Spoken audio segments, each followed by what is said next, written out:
Sim, recebemos aviso. Tá bom. Então tá, muito bem. Muito bom dia a todos. Nós vamos hoje, então, a nosso encontro aqui do BPGD, dia 22 de maio de 2025. Será sobre sociopatia, capacidade penal, seminário pelo Pedro Kenny. E então temos alguns convidados, o Christian, nosso amigo lá, juiz lá de Guaíra. E também hoje nós temos nosso encontro aberto para o pessoal do grupo de pesquisa. Tá? Então é um encontro com um espectro um pouquinho mais amplo. Tá? Eu vou desde logo passar a palavra ao Pedro para que ele faça a sua exposição. Aí no final, eu não vou nem fazer comentários hoje, tá? Eu vou fazer comentários na próxima aula, porque eu estou com sessão daqui a pouco aqui em Florianópolis. Só quero fechar aqui um negócio. E aí, depois que o Pedro expuser, a gente pode fazer o intervalo. E aí, depois do intervalo, tem o momento dos debates e dos questionamentos. Tá? Então, tá. Muito bem. Eu passo, então, a palavra para o Pedro. Pedro, fique à vontade aí. Muito obrigado, professor. Inicialmente, eu gostaria de pedir a gentileza, eu não sei se o senhor que está com o controle ou se é o Léo, de me habilitar o compartilhamento para eu poder colocar a apresentação para que todos vejam. Enquanto isso, eu vou primeiro agradecendo aqui, né, a oportunidade, porque esse é um dos temas sobre os quais o professor Ângelo até já escreveu mais detidamente. Tem uma obra, né, Sociopatas Criminosos, e é um tema que se liga de uma forma bastante forte na discussão pública com o tema do meu objeto de pesquisa no doutorado, que é psicopatia, né? A gente, apesar de serem conceitos que hoje estão cada vez mais claramente separados do ponto de vista do estudo, ainda é importante que a gente trate deles conversando num mesmo momento, justamente tendo em vista essa geralmente incorreta associação que se faz, ou até o uso intercambiável dos termos, né? Não veio ainda o compartilhamento aqui, eu não sei se o Léo, professor Ângelo, se é o Léo que está com o controle do... É o professor quem está como organizador. É o professor? Eu tô falando com ele aqui pelo WhatsApp. Ah, tá. Tá bem. Então... É o seguinte, Pedro, estou tentando aqui, pelo WhatsApp é mais complicado aqui, eu estou tentando achar... Ah, pelo celular. É que assim, como eu estava dando aquele problema de eco, né? Uhum. Aí saiu da apresentação no computador ali. Não tá Professor, aparecendo aqui. Oi? o senhor vai notar que tem ali um botão escrito pessoas, Tá. lá na parte superior. Aham. Se o senhor fizer um clique ali, vai ver que tem 9 pessoas, e o Pedro, o Uhum. senhor vai aparecer como organizador, Uhum. e é só pressionar ali o nome do Pedro que vai surgir a opção de tornar ele apresentador. Pois é, eu pressionei o nome dele e não apareceu essa opção. Aqui tem pedir para ingressar, só isso. Será que não é outro Isso. ou será que o senhor não está vendo outro Pedro aí? Ou eu vou com um antigo meu que está com o meu Gmail, tem que ver só se é o meu, se é efetivamente o Não, é que login que na eu estou aí do verdade... URGS. O 0011-3428 @urgs. Deixa eu ver aqui. O senhor consegue É, enxergar, professor, o consigo. botão escrito ali na parte superior, escrito pessoas e o número 9? Só um pouquinho. Eu vou voltar ali. 9, sim. Não, peraí. Número 9, sim, aham. Tá. Quando faz o clique ali, tem uma lista dos participantes, né? Sim, correto. Tá. Ali junto do Pedro tem as reticências. Dá para fazer um clique ali. Mas ali não aparece essa opção. nas reticências não aparece a opção de tornar apresentador.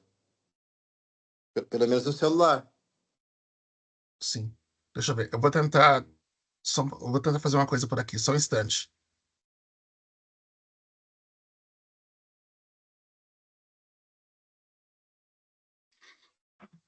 É que como meu Note aqui tá com um problema na câmera, eu fui pelo celular. O celular é mais complicadinho aqui, tem coisas que parece que não funcionam tão bem.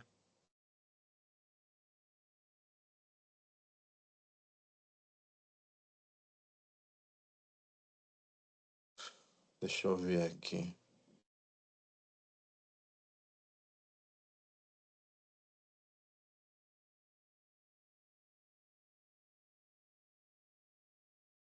No Note, essa opção aparece tranquilamente, mas aqui no celular não tá aparecendo.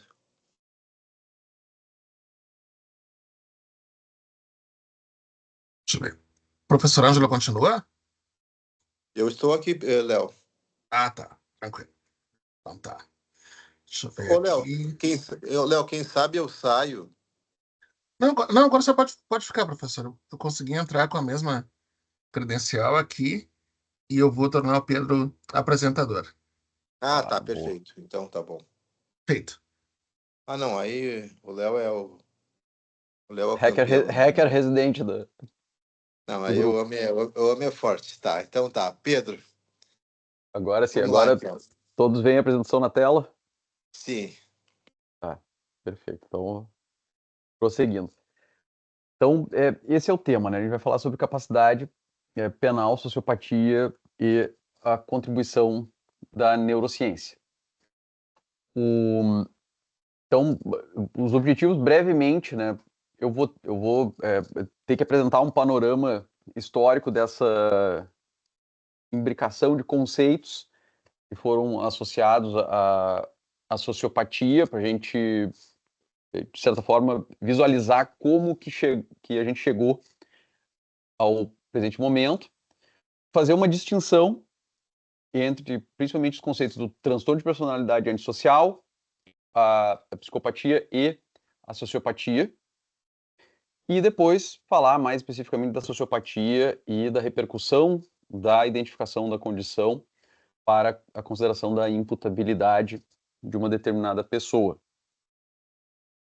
Então, eu vou seguir esse roteiro, né? Vou lançar, depois de uma introdução, algumas bases sobre culpabilidade, porque é um seminário, ao fim e ao cabo, que vai ter como finalização considerações sobre a culpabilidade do sociopata. Depois vou tratar dessas distinções conceituais entre transtorno de personalidade antissocial, psicopatia e sociopatia, falar sobre sociopatia e elementos da culpabilidade, depois fazer uma conclusão. Então, introduzindo a socialidade, os elementos de socialidade, a vida em sociedade e as diferenças, por assim dizer, que existem na relação entre os indivíduos com a natureza e como que é ou como que seria a vida com ou sem uma vida em comunidade, ela é extremamente mais relevante, mais desenvolvida quando a gente trata de seres humanos. Mas os estudiosos, até quando tratam das questões envolvendo a socialidade, citam fatos envolvendo até outras espécies, né, envolvendo questões do mundo animal, como esse exemplo ocorrido na década de 90, que o David Lykken, que é um dos estudiosos que trabalhou os conceitos de psicopatia e sociopatia no século XX, principalmente, né, faleceu no início dos anos 2000,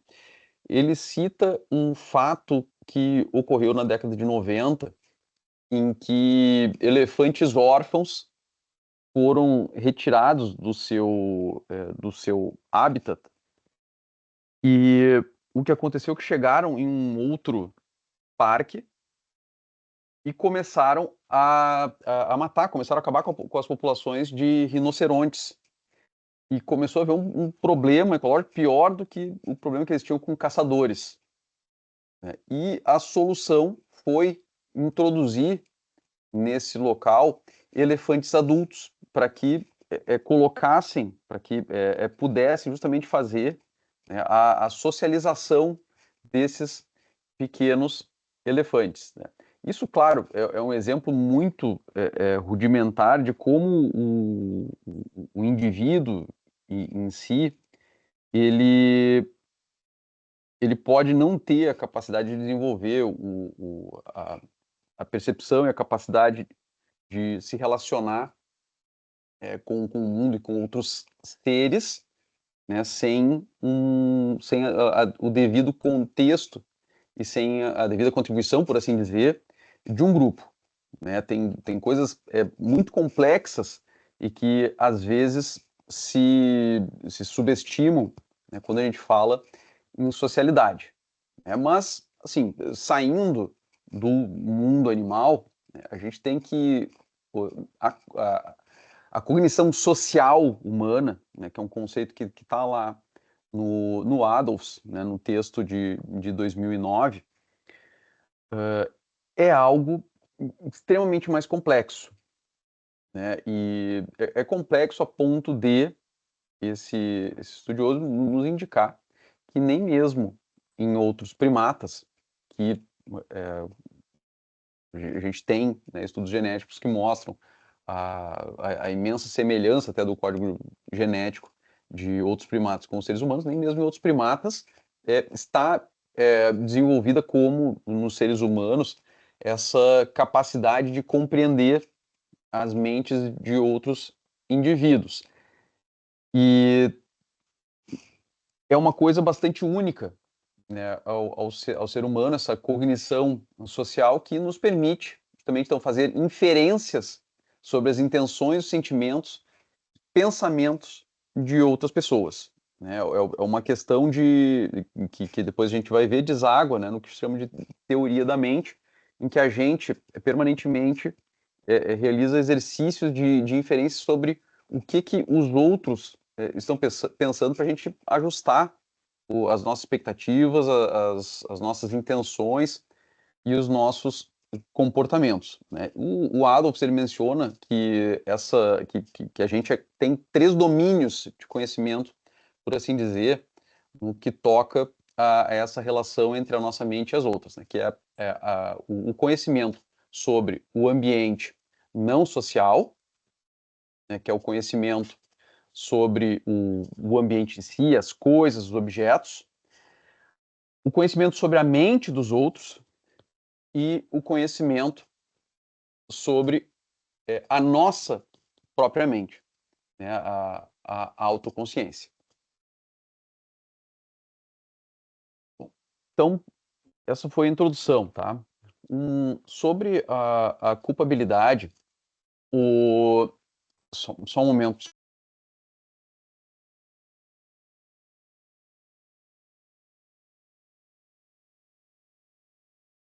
Perdão. Então, sobre a culpabilidade, tá? Elementos da culpabilidade.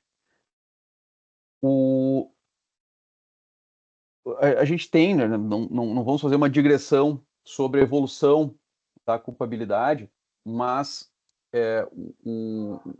para Welzel, né, a gente tem lá, vou usar o conceito de Toledo, né, que a gente tem que a conduta típica ilícita só se aperfeiçoa como crime quando a gente agrega essa característica da culpabilidade. A gente tem um conceito tripartite, né, o crime é um injusto culpável, né, a culpabilidade ela é um juízo de reprovação vinculado à evitabilidade do fato praticado, né, e pressupõe tenha podido o autor formar sua resolução de ação antijurídica mais corretamente, ou seja, de acordo com a norma.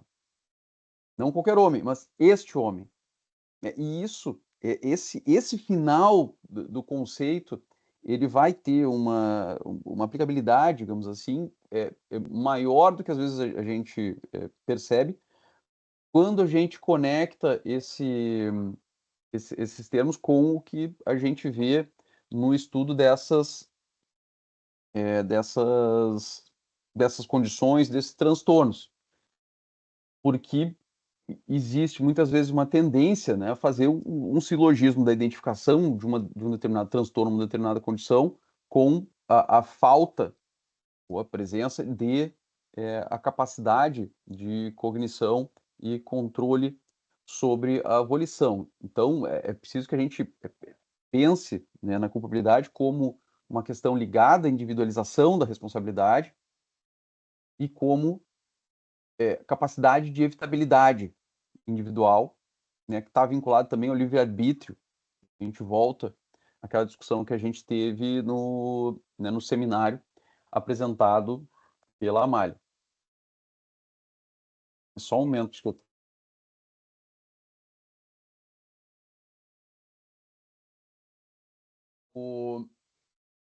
Então, aí fechando, eu trago também o conceito, né, que está no Teoria Geral do Crime, né, da culpabilidade como juízo valorativo, juízo de censura ou reprovação que se faz ao autor de um fato tipificado como crime, cujos elementos são imputabilidade, consciência da ilicitude e a exigibilidade da conduta diversa, né, vigendo a teoria normativa pura da culpabilidade.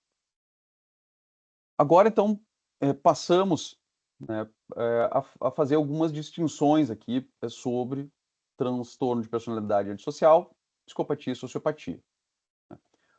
No estudo dos transtornos, de maneira geral, transtornos, as doenças, as condições mentais, a gente sempre fala de alguns precursores, né, que foram importantes, que começaram a estudar. Hoje a gente vê que, principalmente até a primeira metade do século XX, vigia uma grande mistura, né? Alguns conceitos que englobavam, alguns conceitos guarda-chuva, englobavam muitas coisas e muitos chamavam-se, né, de estados mentais anormais. Tiveram diferentes nomes.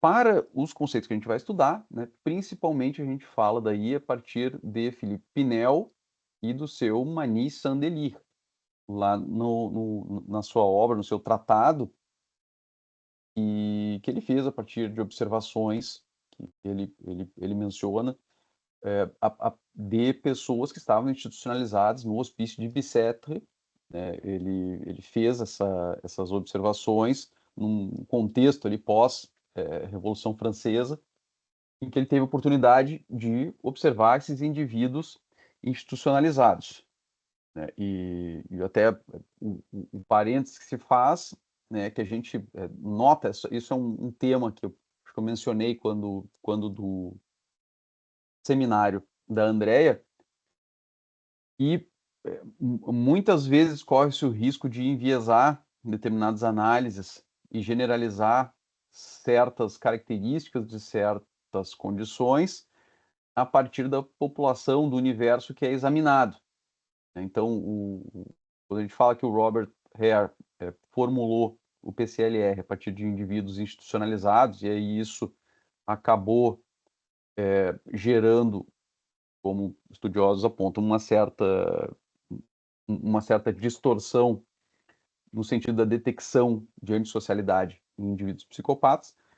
Desde que formulou o seu conceito de Manny Sandelier, né, o Pinel ele observou indivíduos, ele estava fazendo pesquisas envolvendo população geral. Então, desde aí a gente tem algumas possíveis distorções, alguns possíveis inevitáveis viés devido à população que é analisada.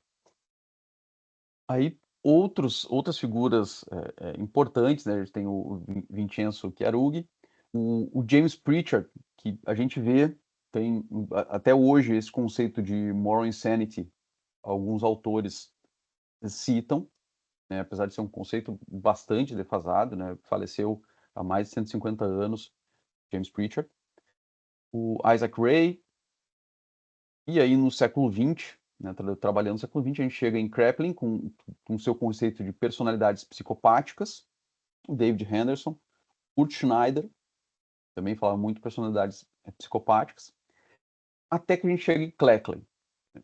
E Cleckley tem uma importância muito grande, porque ele conceitua de uma forma mais clara o que vai ser o embrião da discussão do conceito moderno de psicopatia. E tá, mas o seminário é sobre sociopatia, sim, mas a partir daí que a gente pode começar a fazer distinções, né, excluir algumas coisas para a gente poder discutir outras. Né? E daí nesse livro, né, no Mask of Sanity, né, o Cleckley ele faz um estudo de casos de pessoas que não eram psicóticas, que pareciam não ter tratamento, mas que tinha alguma coisa, por assim dizer, desajustada, né, que ele e que as pessoas conseguiam conviver muito bem, né, elas não tinham assim um dia a dia geralmente delas, não tinha maiores transtornos, mas ainda assim ele via que tinha algumas características nessas pessoas que que mereciam um estudo, né. Claro, a gente pode falar também, as pessoas que ele estudou e que fez formular o conceito também foram aquelas pessoas que chegaram a ele, né. E a partir daí que vem, né, toda a discussão sobre as características do psicopata e sobre como os psicopatas conseguem permanecer num estado de mascaramento da sua condição, tanto que a própria obra dele se chama A Máscara da Sanidade, né. Mas, a partir dos conceitos de Cleckley, é que essas diversas figuras passam a ter mais, a ter uma autonomização maior. E aí, em 52, vem a primeira edição do DSM americano, da Associação Psiquiátrica Americana, e o próprio Cleckley, né, em edições posteriores do livro dele, que a primeira edição era anterior ao DSM, ele fala, olha, o que chamavam antes de personalidades psicopáticas passou a ficar dividido em várias entidades ali no DSM, sobretudo, isso vai acontecer sobretudo de forma mais clara a partir do DSM-3, com a indicação de sinais e sintomas pertinentes. Tema personalidades psicopáticas, como esse conjunto de diversas entidades nosológicas vai cair em desuso. Aí, para ter um exemplo, tem essa tabela e constava de um artigo que faz uma correlação, né? Então, no DSM-3, a gente vai ter ali uma série de espécies de transtorno de personalidade, que de uma forma ou de outra eles chegam no atual DSM, esses transtornos. Ciclotimia, paranoide, o transtorno explosivo, borderline, o transtorno antissocial, que a gente vai falar, né, dele, o evitativo, o obsessivo compulsivo, esquizoide, narcísico e vários outros tipos. Só que nem todos eles, né, se conectam com o que hoje, e nem minimamente, né, com o que hoje se tem como psicopatia, e muito menos com o que se tem como sociopatia. Tá? Mas é importante a gente saber que nesse ponto da história, por assim dizer, passou a haver um tratamento diferenciado. E se a gente souber que nesse momento o que era tido como personalidades psicopáticas passou a ser tratado de forma diferente e e começou a ser usada a categoria de transtornos de personalidade do DSM, que é algo diferente de psicopatia. Se a gente souber isso, que é diferente de psicopatia, diferente de sociopatia, a gente já está melhor que grande parte da doutrina e enfim, do que a gente vê na aplicação jurídica, na discussão, tá? Até na jurisprudência, quando a gente vê indo para os autos esses termos. Então, tem que saber que nesse momento da história, tá, teve assim, uma inflexão, tá, em que essa ideia de personalidades psicopáticas, que incluía um grande guarda-chuva, tá, deixou de ser tratado como uma coisa só, como um grande espectro, tá, e foi dividido em diversas categorias, com um estudo próprio, e que passou a ter uma atenção mais especializada. Então, vocês percebam que na jurisprudência, tá, a gente vê ainda que, por exemplo, sociopatia e psicopatia são termos que vão sendo usados intercambiavelmente. Tá? A gente vai ver que isso isso não é uma realidade na discussão técnica mais específica há décadas. Aqui, da mesma forma, né, um julgado do TJRS de 2022 se fala em sociopata como, assim, se lança a palavra sociopata como se ela fosse como se ela fosse autodefinida, como se fosse um conceito que não tivesse uma mínima divergência sobre do que se trata, né, para fins de fundamentação de um julgado do TJRS. E na doutrina, né, a gente vê questões mais complicadas ainda. É bastante comum a gente ver doutrina bastante respeitável, citando como exemplo claro de, de encaminhamento à semi-imputabilidade, às vezes falam mais especificamente a psicopatia, a sociopatia, mas principalmente usando termos bastante em desuso. Né? Quando o César Bittencourt, por exemplo, fala ainda em personalidades psicopáticas. Então, a gente percebe que está defasado o termo nesse sentido. E René Ariel Dott, né, ele volta mais ainda para o termo de Pritchard, né, e fala em moral insanity, né, que é um termo que, como a gente viu, era um termo guarda-chuva usado por um cientista que morreu há mais de 170 anos atrás. A gente percebe que não há uma apropriação e uma maior discussão, ou sequer uma discussão mais específica, com um alerta de que, de que não é porque uma condição determinada foi identificada, necessariamente aquele indivíduo, a gente falava da individualidade da questão, não é necessariamente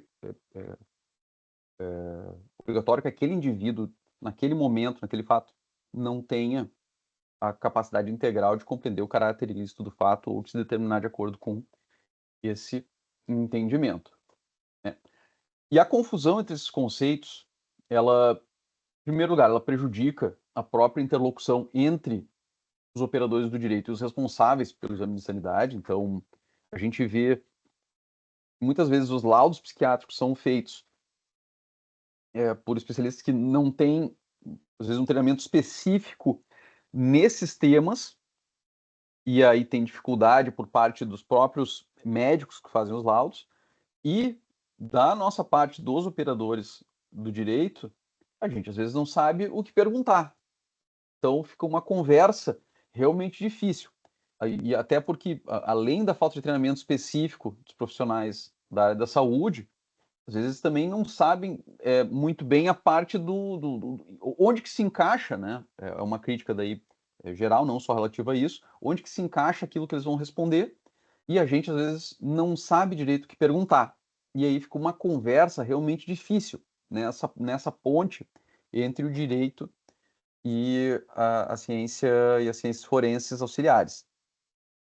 Isso causa, né, essas confusões causam ruído na discussão sobre imputabilidade, e aí a gente pode ter decisões injustas para todos os lados. Então é preciso que haja uma discussão.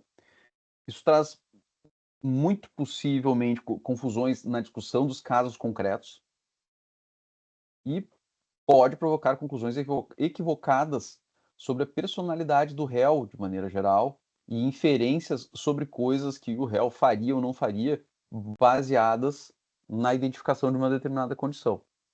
Tem uma série, isso são só algumas das consequências, por assim dizer, deletérias de uma discussão pouco cuidadosa desses temas. Mas então, aí trazendo algumas definições, né, passado esse breve histórico inicial, né, o que são, então, né, transtorno de personalidade antissocial, psicopatia e sociopatia. Então, primeiro, transtorno de personalidade antissocial é um transtorno de personalidade, uma espécie de transtorno de personalidade. Os transtornos de personalidade, por sua vez, são conceitos que estão constantes no manual diagnóstico da APA, que busca cada vez mais alinhar com a nossa CID. Só que esse manual, isso é muito importante falar, e é tão importante que eles têm um capítulo próprio para alertar sobre isso, é um manual que é feito para necessidades da comunidade médica. E ele tem limitações no seu uso para ambiente forense. E quem diz isso, quem deixa isso muito claro, de forma muito expressa, é o próprio DSM. Ele traz lá, nas suas últimas edições, um alerta, um cautionary statement for forensic use of the DSM-5. É uma declaração de alerta, né, para o uso em contexto forense, em que ele diz justamente, olha, é útil, pode servir como guia, mas este manual é talhado para uso terapêutico. E aí, se isso se já não estivesse clara a implicação disso com relação a conclusões sobre a imputabilidade, ele diz com todas as letras lá no final. Mesmo quando o controle diminuído sobre o próprio controle seja uma característica, aliás, mesmo quando o controle diminuído sobre o próprio comportamento seja uma característica do transtorno, ter o diagnóstico por si mesmo não demonstra que um indivíduo particular é ou era incapaz de controlar o seu comportamento em um momento específico. Então, ele é muito claro em nos colocar, olha,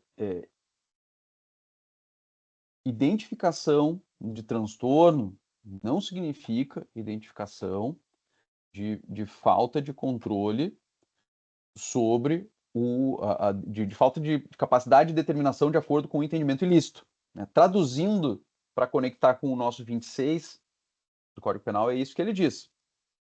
Essa consideração ela tem que ser individualizada.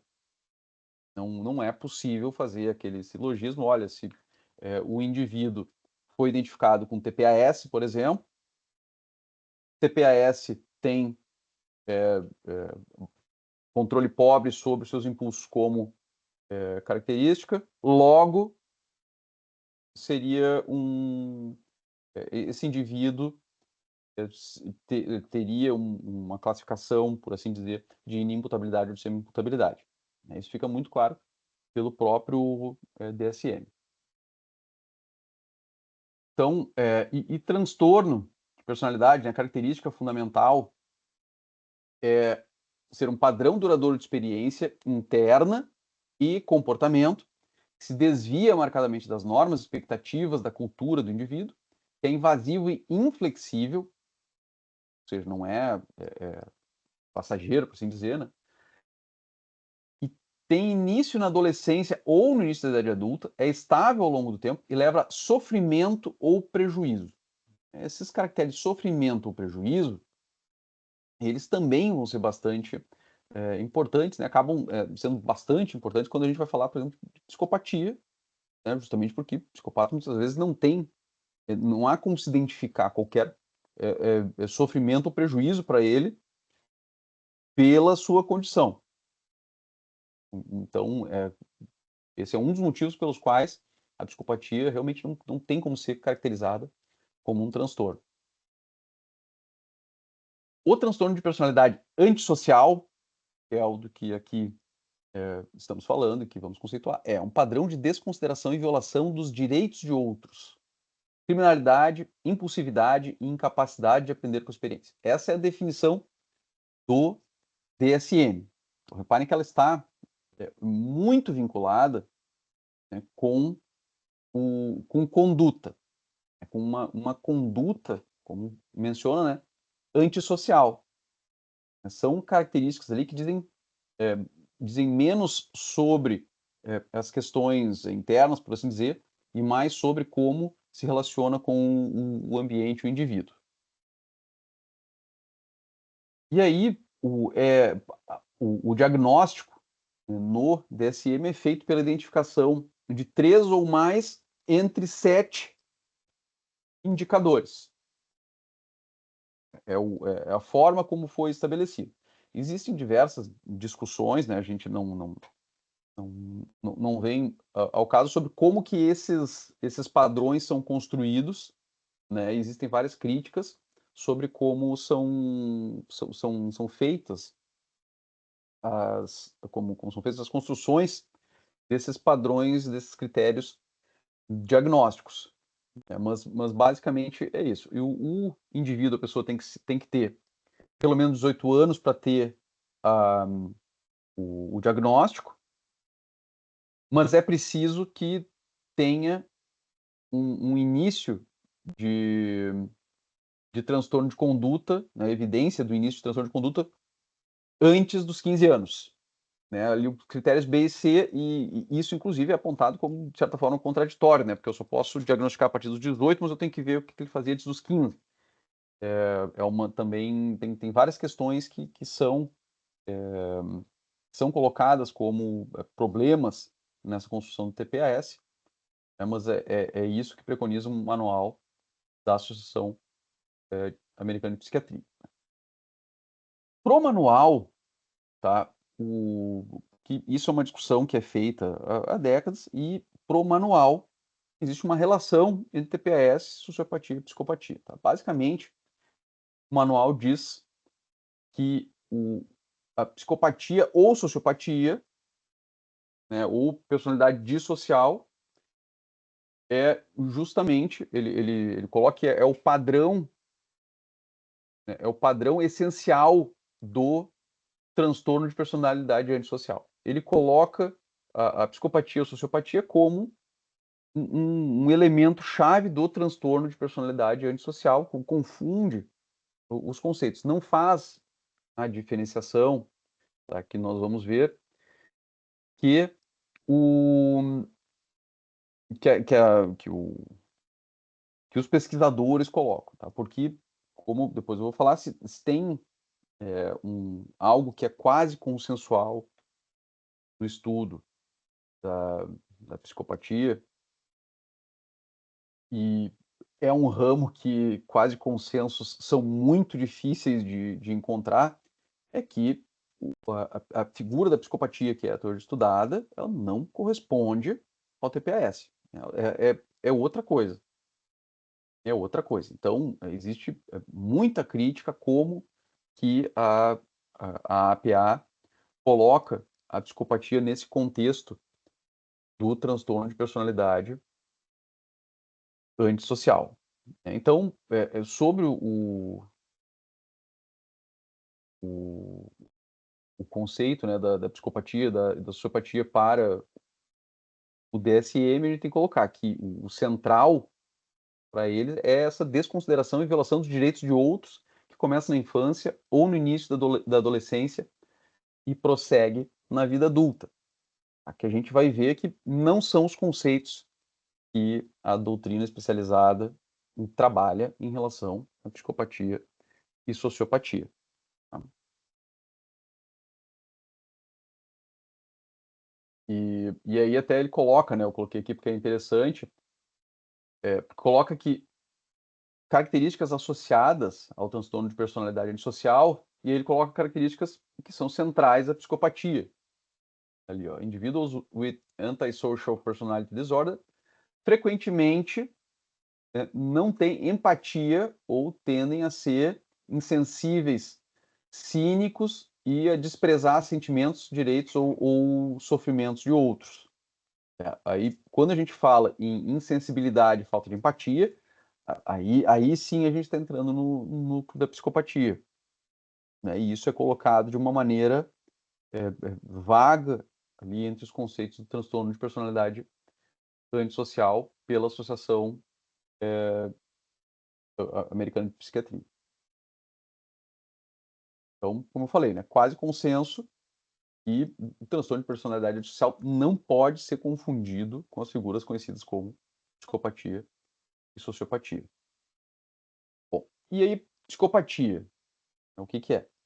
Até hoje, quando se discute um conceito de psicopatia, caracteres da psicopatia,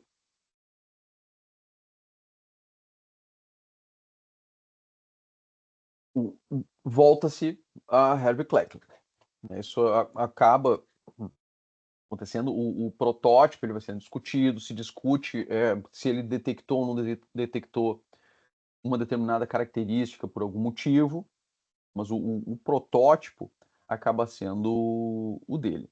O que mudou, principalmente nos últimos 30, 35 anos, é que a ciência avançou muito na área da neurologia, da capacidade de se fazer pesquisa realmente analisando o cérebro em funcionamento, que era algo que antes não se tinha. Antes somente se tinha as ferramentas da psicologia, das testagens psicológicas, e o que havia de detecção fisiológica eram coisas mais rudimentares, como alguns testes que se faziam com eletrodos para detectar ansiedade.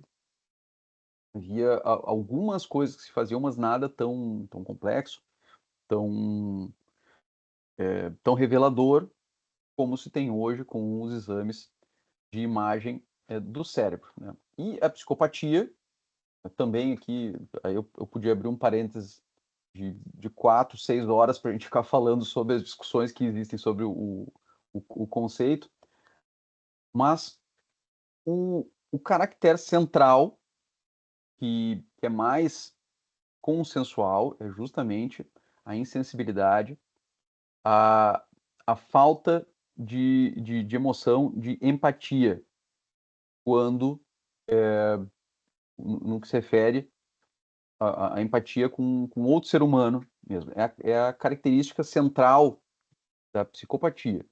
Não alguns falam em impulsividade, outros falam até a antissocialidade, só que aí esses atributos, né, são os que mais são afastados. Tem outros atributos da psicopatia, a ausência de medo, né, de ativação, porque daí se relacionam as mesmas estruturas cerebrais que lidam com emoções, com empatia, né, lidariam também com respostas relativas a medo, que isso também estaria vinculado ao conceito. Vários outros elementos que são discutidos, mais ou menos aceitos como centrais ao conceito, mas essa falta de empatia é realmente o conceito que é tido como central, né? Aí, como aponta o professor Ângelo, tem na sua obra específica, né, do Psicopatas Criminosos, os outros elementos, por assim dizer, foram sendo cada vez mais discutidos e deixados de lado, ou foram surgindo as outras entidades que, como a gente viu lá no meio do século, passaram a corresponder a outros transtornos, né, e permaneceu como núcleo esse caractere central da falta de empatia.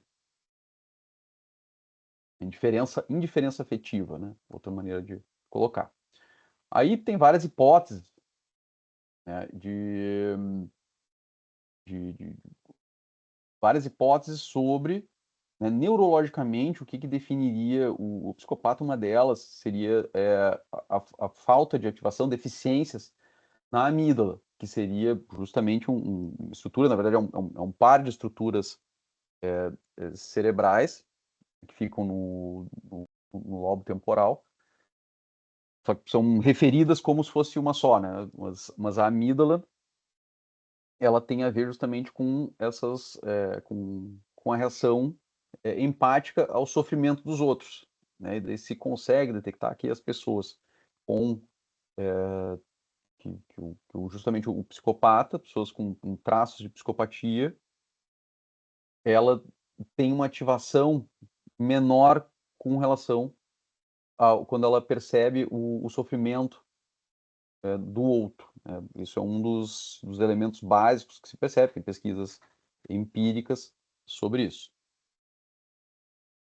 E, importante que fique claro, né? É uma condição inata, uma condição que é da pessoa, né?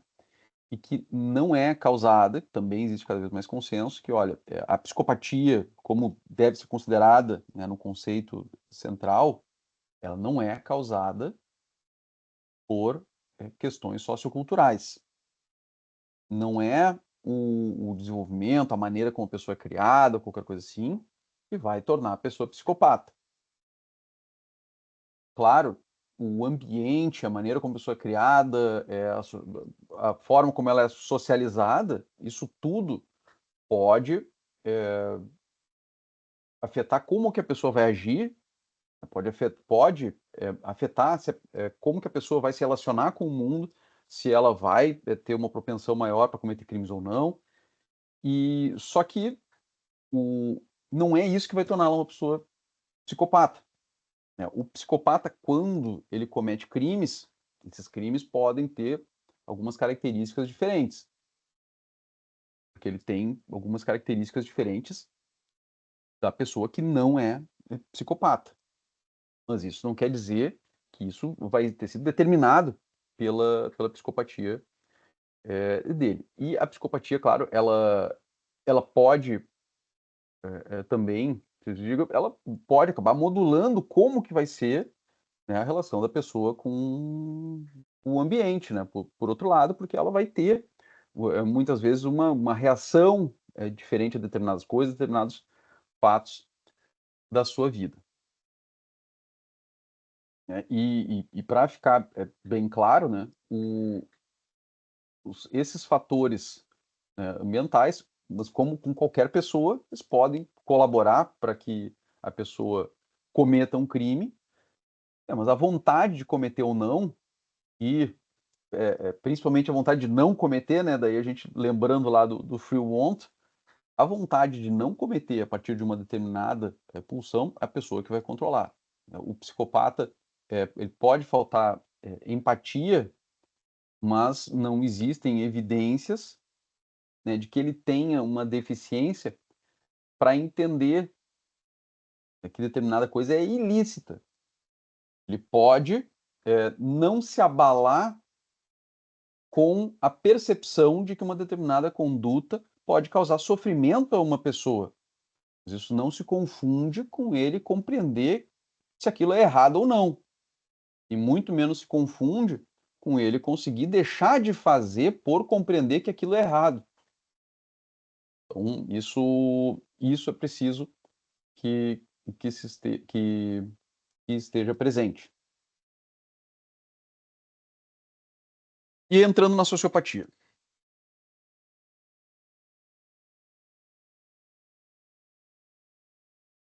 Nos sociopatas, sociopatas criminosos, o professor Ângelo até divide em 3 fases no desenvolvimento do conceito.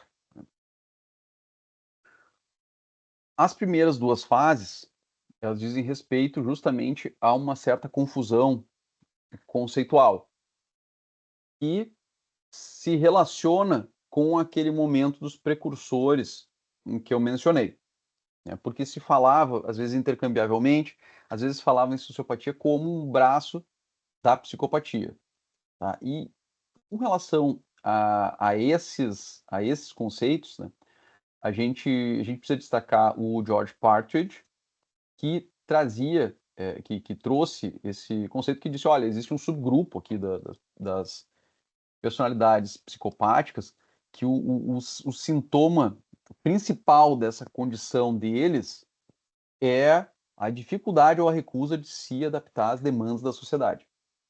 E aí ele chamou de personalidade sociopática.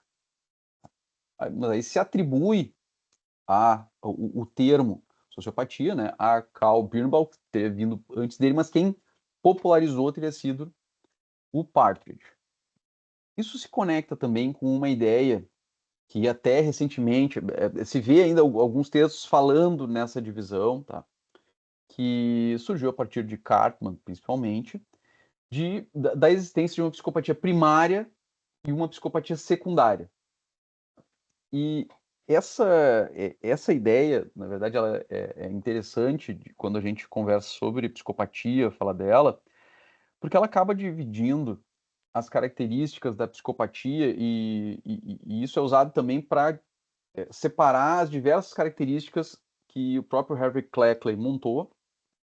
E essa divisão é usada também, de certa forma, no conceito de psicopata que o Robert Hare procurou medir com o seu sistema lá, com o PCLR.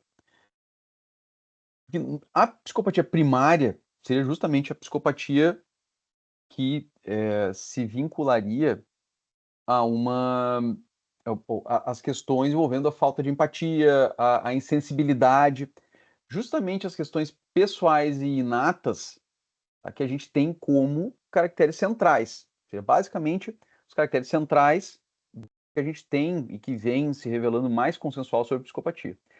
A psicopatia secundária, ela teria justamente mais a ver com o comportamento da pessoa.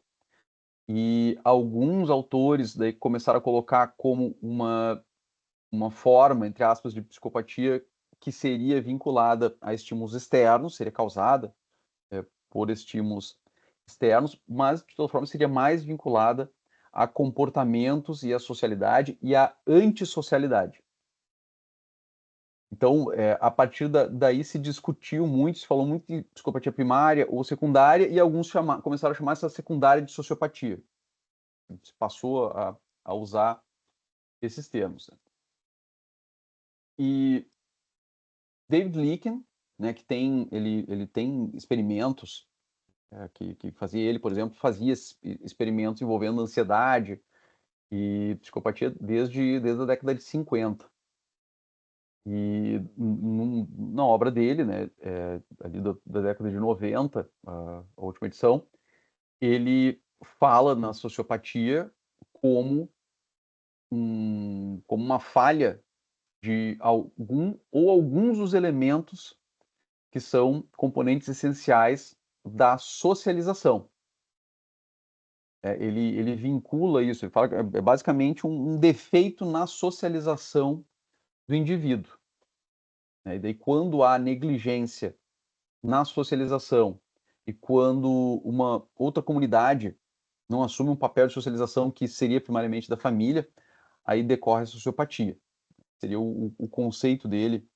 Sociopatia decorreria um comportamento antissocial exacerbado. Essas, digamos assim, são os conceitos vinculados a essas duas primeiras fases. Né? A primeira fase, quando não tinha muita separação entre as chamadas personalidades psicopáticas, entre aquelas diferentes figuras. Teve essa segunda, a gente pode chamar de uma segunda fase, em que começa a haver uma separação, que há alguns conceitos de sociopatia.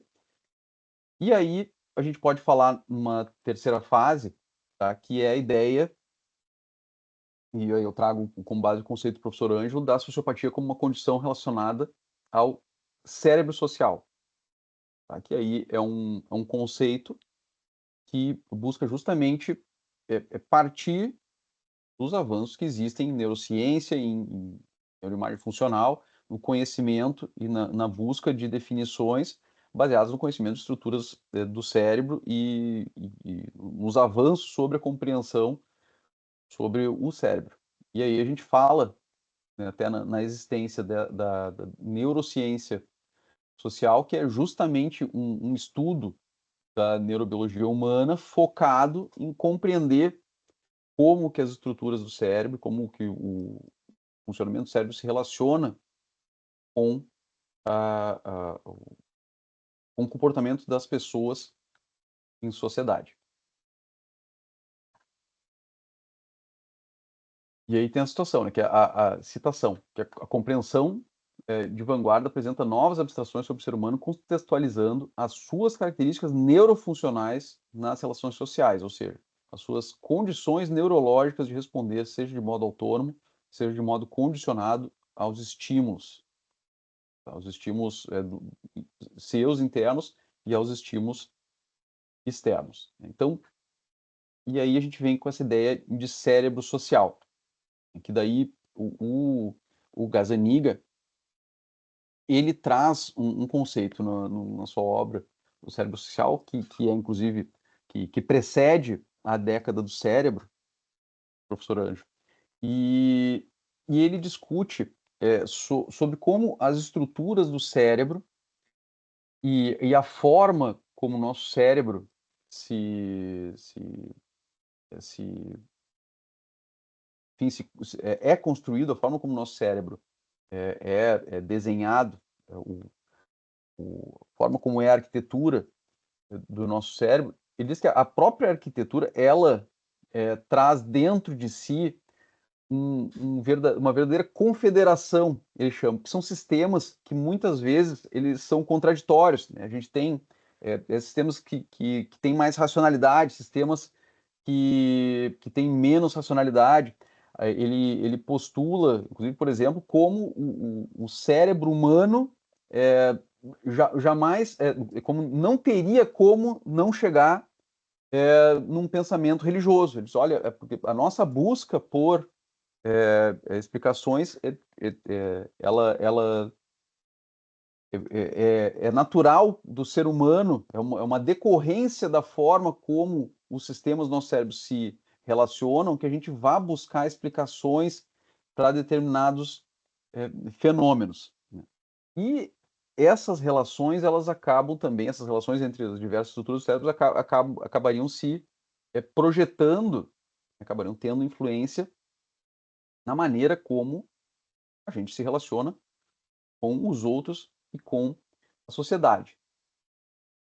E aí a gente vem para a ideia que o Ralph Adolphs nos coloca de como o nosso cérebro, né, e várias estruturas, vários conjuntos de estruturas evoluíram para se adaptar à nossa vida em sociedade e como eles atuam para que a gente consiga ter sucesso na vida em sociedade, para que a gente tolere certas coisas na vida em sociedade e para que a gente avance, né, como sociedade a partir do conjunto dos indivíduos.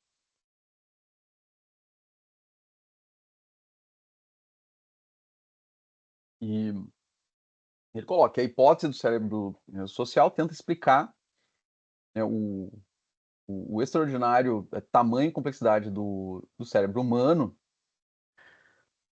apelando para pressões particulares que uma espécie adaptada à interação social teria que encarar, indo do enganar, né, até a cooperação, passando por como obter comida, né, e garantir uma prole, né? Tem várias coisas que a gente precisa encarar que sem uma conformação que permita a vida em sociedade é difícil de a gente pensar.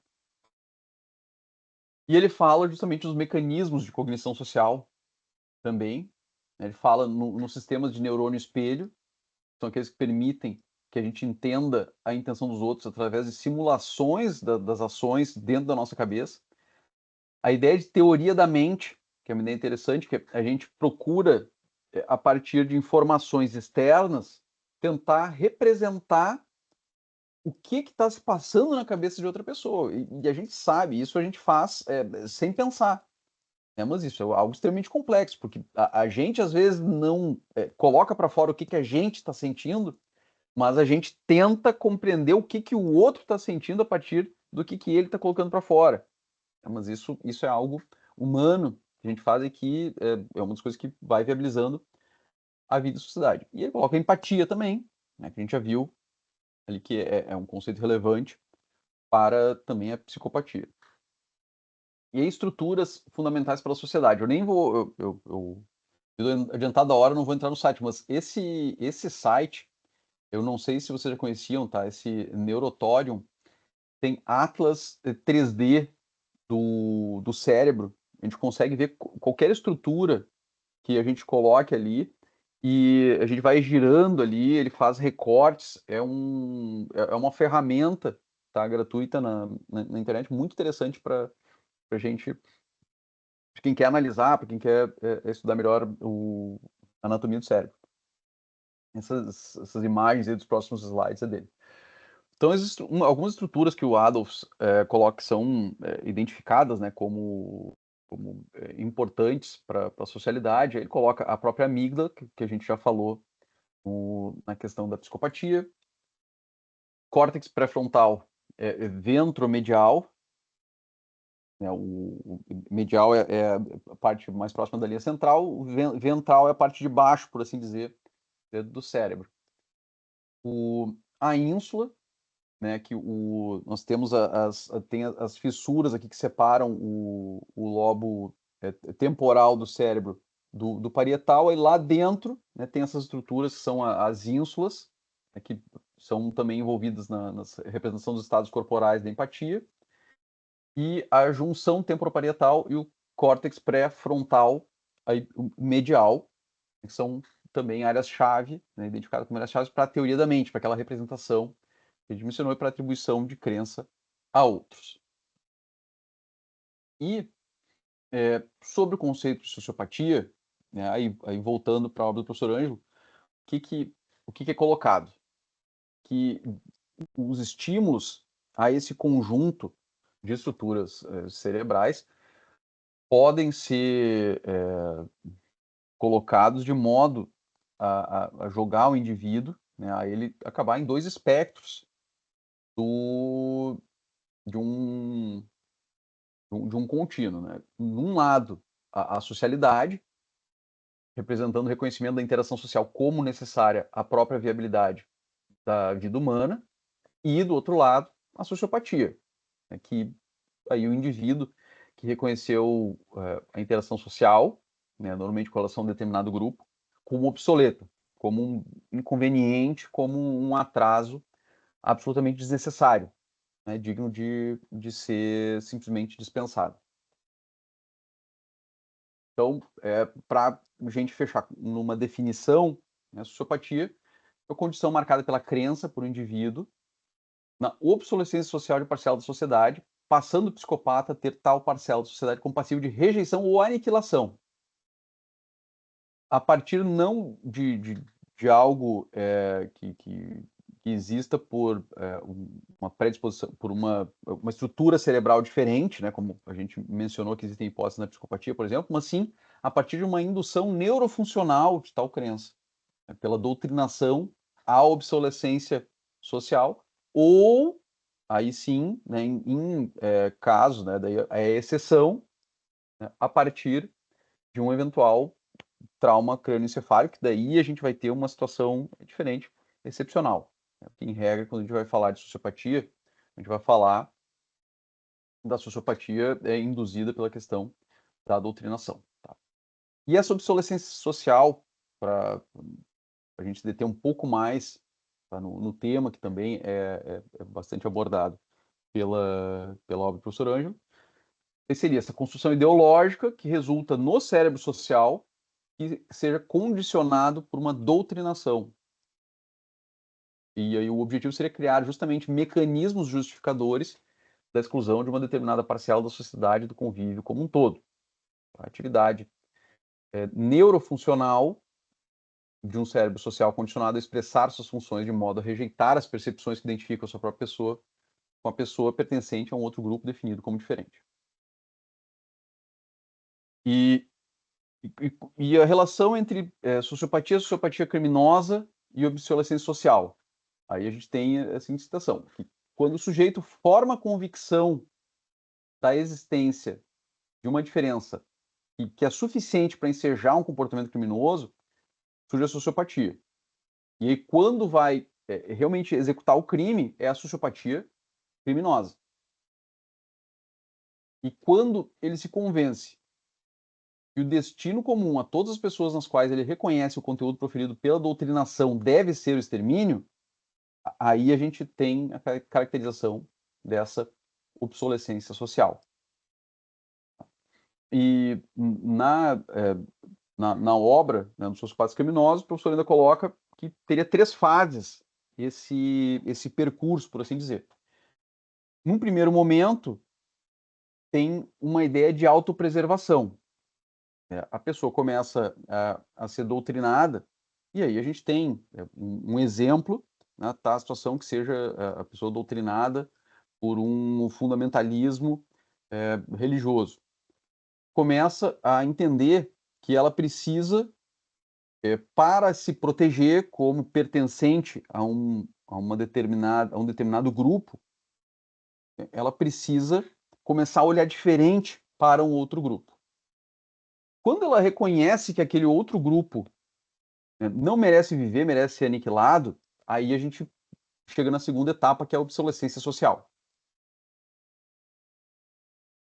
E, eventualmente, se essa pessoa consegue fazer a reflexão racional que supere, por assim dizer, aquela ideia de obsolescência social e perceba aquilo, aí entra na fase que chama de autodestruição. Por quê? Porque ela ela, em tese, né, dentro do conceito de doutrinação dela, ela estaria admitindo, né, a destruição do seu grupo. Mas é a terceira etapa em que ela, por assim dizer, supera eventualmente aquele momento de aquela doutrinação inicial. E aí, uma diferença crucial, né, que é colocada entre psicopatia e sociopatia, é que o psicopata, ele tem plena habilidade de se integrar ao convívio social, né, chegando mesmo a ser sedutor, a ter facilidade para levar as pessoas, quando isso for de seu interesse. Mas o sociopata, ele acaba não tendo nem habilidade de se inserir socialmente, porque ele não consegue tolerar as limitações impostas pela vida em comunidade, principalmente quando envolve conviver com aquele grupo que ele tem por obsoleto. E aí, 2 exemplos, né, de doutrinação. A gente pode ter a doutrinação fundamentalista religiosa, né? Eu não sei se o Dr. Christian já enfrentou processos com relação a, ou terroristas, ou até nazistas, publicações nazistas, né? A gente tem muitas vezes na Justiça Federal. De repente, na segunda parte da aula, até comento sobre situações pontuais mais específicas. E a gente tem a questão do nazismo, né? A doutrinação nazista, justamente, eu lia talvez esses dias sobre o Eichmann em Jerusalém, já devia ter lido há muito tempo, que é muito interessante. Ali né, tendo como âncora a história específica do Eichmann, tem toda uma história de como, né, a obsolescência do povo judeu foi sendo costurada na burocracia alemã ali nos anos 30 e 40. Então, a gente tem vários exemplos de doutrinação que a gente pode ter, mas não precisam ser nem exemplos tão estruturados, né? A gente pode, olha, integrantes de uma determinada comunidade podem daqui a pouco, né, doutrinar a obsolescência de membros de uma outra comunidade de uma mesma cidade, por exemplo. Esses são só exemplos mais estruturados assim de doutrinação à obsolescência social. E para a gente se encaminhar para o fechamento. Culpabilidade. Tá? Lembrando, né? Imputabilidade, para excluir, não precisa de doença mental, e é assim, às vezes tem doenças mentais que realmente excluem a imputabilidade, e no caso, aquela doença mental, a gente enxerga que um determinado indivíduo cometido por ela não vai conseguir compreender o caráter ilícito de fato. Tem exemplos, embriaguez patológica, toxicomania grave, transtorno bipolar, demências, tem várias doenças que realmente podem causar isso. Ou desenvolvimento incompleto ou retardado, e determina efetivamente a falta de compreensão sobre o caráter ilícito do fato ou a falta de capacidade de se determinar de acordo com esse entendimento por parte da pessoa. E a semi-imputabilidade depende de uma perturbação de saúde mental ou desenvolvimento incompleto ou retardado que determine capacidade incompleta de compreensão do caráter ilícito do fato ou de determinação de acordo com esse entendimento.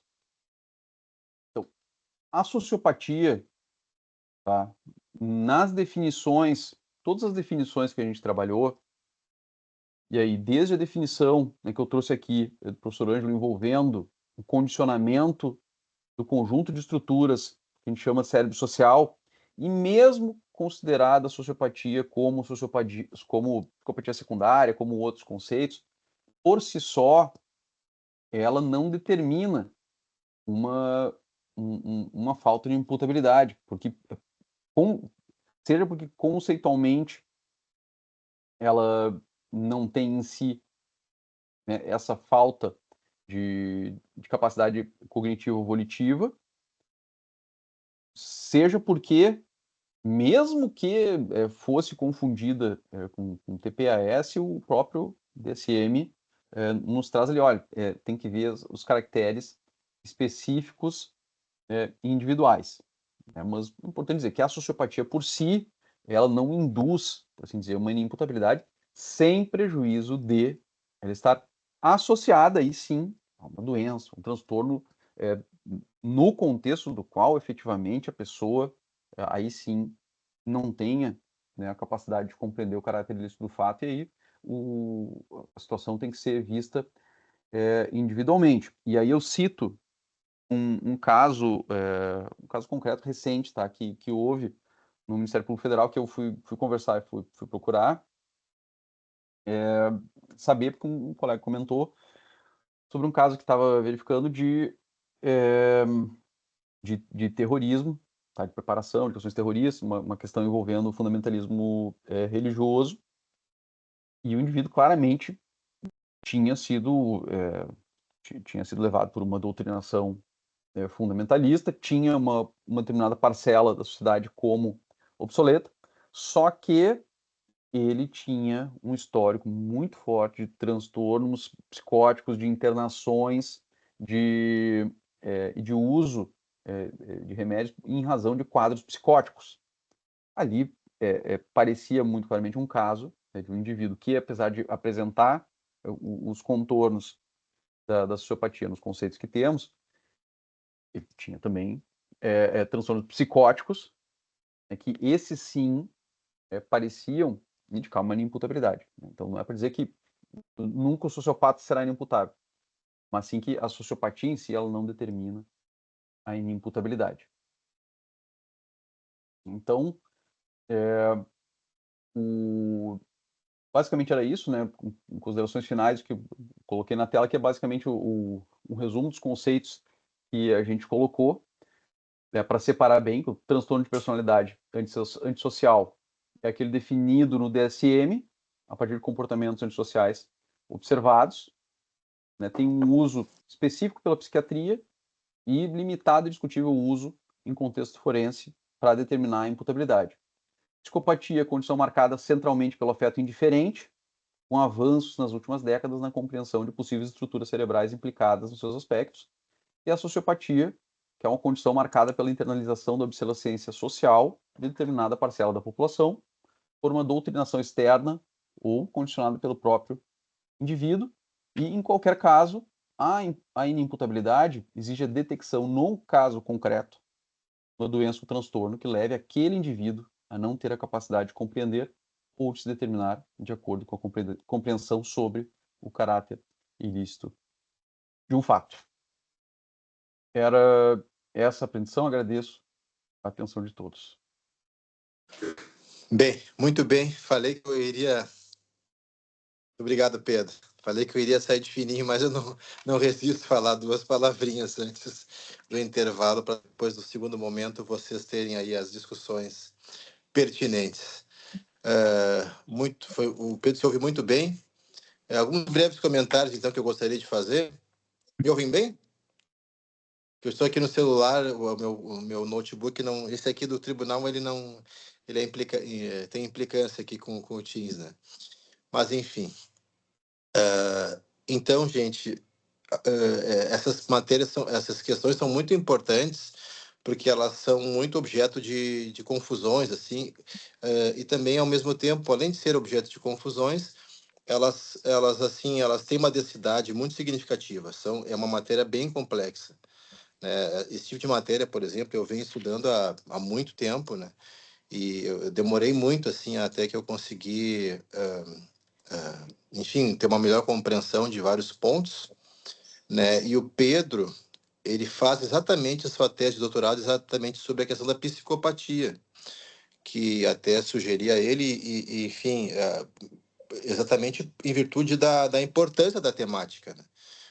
Para nós esclarecermos muitos pontos e avançarmos assim algumas dificuldades que são inerentes até mesmo à ciência da mente, que a gente observa, né, Pedro? Então, assim, ó, alguns pontos chaves, tá? Essa questão o TPAS, sociopatia, eu queria que fixasse isso, tá, gente?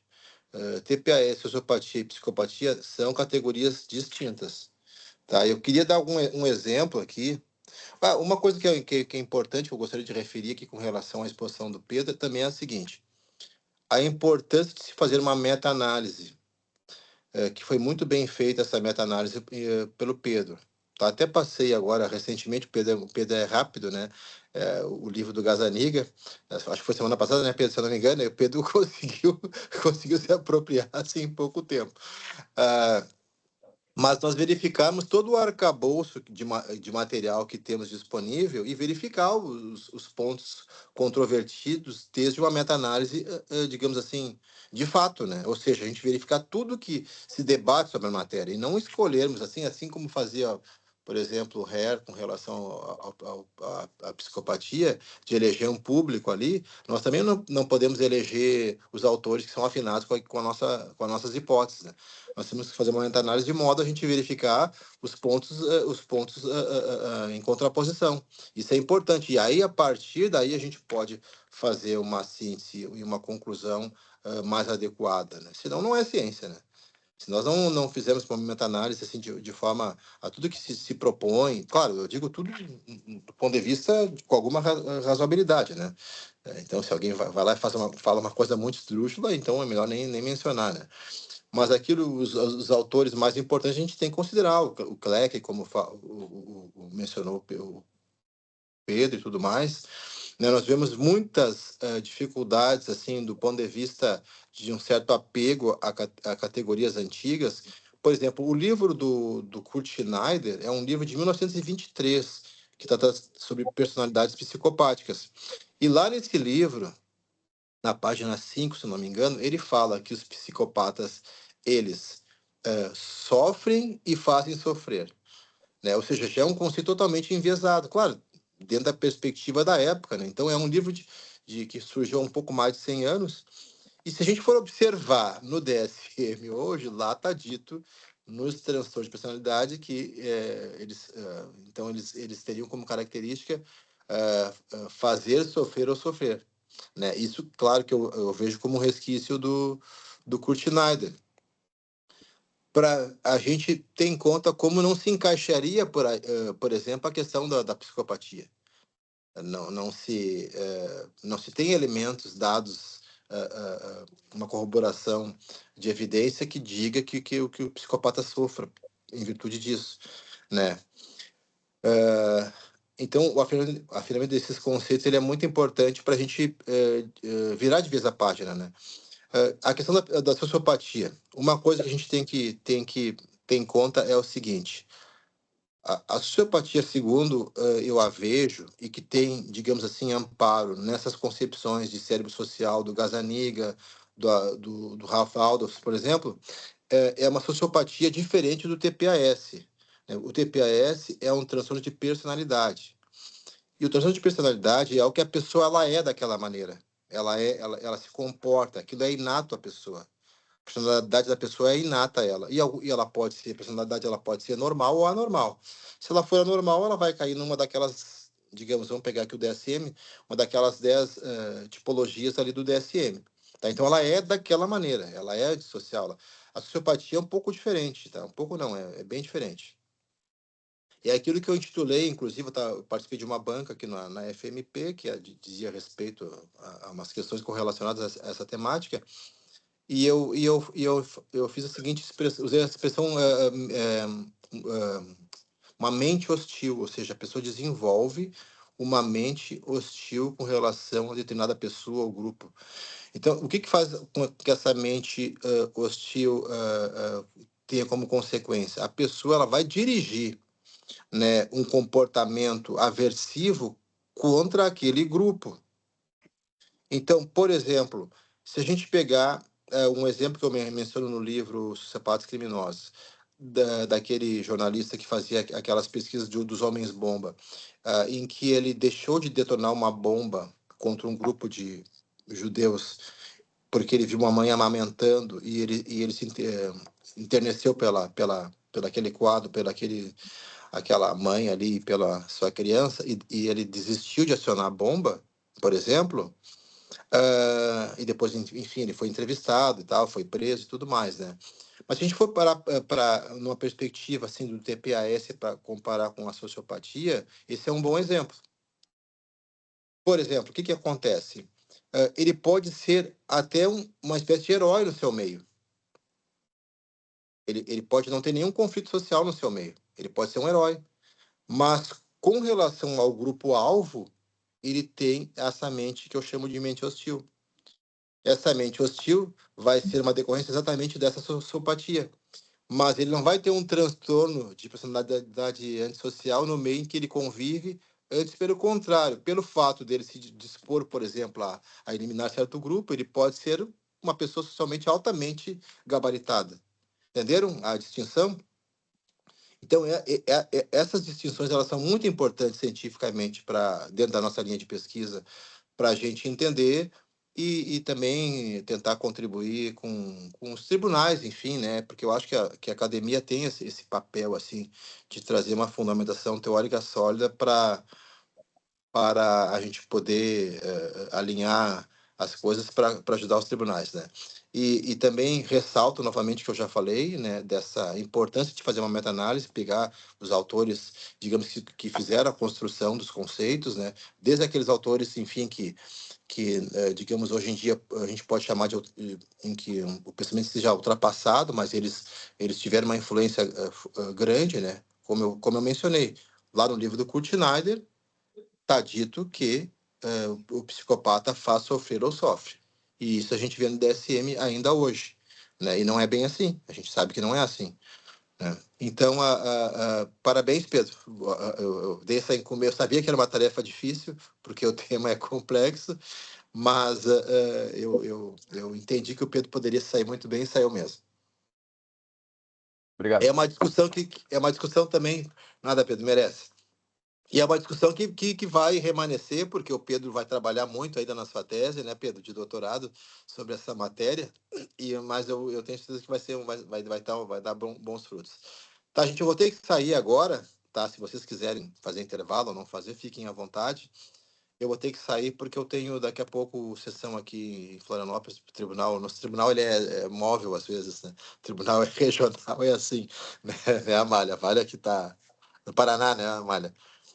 Tá, gente? Então, sigam aí. O Inácio agora vai assumir os trabalhos para as inscrições de questionamentos e debates. E a gente se vê semana que vem, tá bom? Um abraço. Professor, Obrigado, Pedro. só para gentileza, o senhor pode parar a gravação? Eu? Parar? Isso. Que eu Deixa voltei eu com a ver. minha Segue. credencial aqui. Deixa eu ver se eu consigo aqui. Vamos ver. A Tá. gravação Não, eu pode. consigo, né? Deixa eu ver Isso. aqui só um pouquinho. Tá. Isso eu acho que eu consigo. Eu só não consegui habilitar o